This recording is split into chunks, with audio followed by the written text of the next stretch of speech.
Hi, I'm Lynn Farr, a social worker and consultant working with the Department of Social Services. This short video about assessment is one in a series of primers about the elements of the California Integrated Core Practice Model, or ICPM. If you serve children who are dependents or wards in the child welfare system, or supervise staff who do, this video may be of interest to you. For simplicity, I use the words child and children to include youth or non-minor dependents. Assessment begins with hearing the child and family story. To truly hear, listening must demonstrate empathy and be without judgment. As you listen, you'll begin to identify current strengths and resources as well as needs that help you understand how the child and family members have come to this point in their lives. Assessment asks what a better future would be, what it would look like and feel like once the child and family make it so. This vision of a better future informs goals in the service plan. Children in foster care often have life stories that are not fully known or understood by caregivers and service providers. Many families in the system have experienced generational and historical trauma. Trauma exposure often shows up as behavior issues, while children cope with grief and loss after removal from family and disruption in attachments. This is made worse with multiple placements that add trauma. Family members may be coping with trauma as well. Substitute caregivers, including resource families and providers, may be triggered by a child's trauma-based behavior, making it harder to be empathetic and accepting while developing attachment with the child. Focus of assessments in child welfare, behavioral health, and juvenile probation may differ due to different agency mandates, but in every case, assessment seeks to understand the circumstances that bring an individual into contact with the system. Assessment requires engagement. Without engagement, it's impossible to get information that leads to understanding the story. Assessment continues over time and identifies underlying needs as well as individual talents, knowledge, and skills. Assessment helps a provider identify possible reasons why specific behaviors occur for the child and family members. Historically, when multiple providers are involved, multiple assessments are done independently. The ICPM requires an integrated assessment that leads to a single, integrated, family-centered service plan. While one person is typically responsible for completion of the CAN's scoring sheet, assessment of the family and team's needs and strengths is an integrated, team-based activity. When the story is gathered from multiple sources, it can be translated to the document. Note that completing the CAN's document comes after the initial assessment. CAN's organizes information about what requires action now.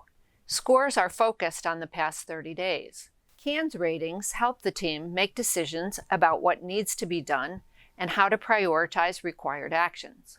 CAN's is not an assessment by itself, but instead is required to organize and track information about what requires action.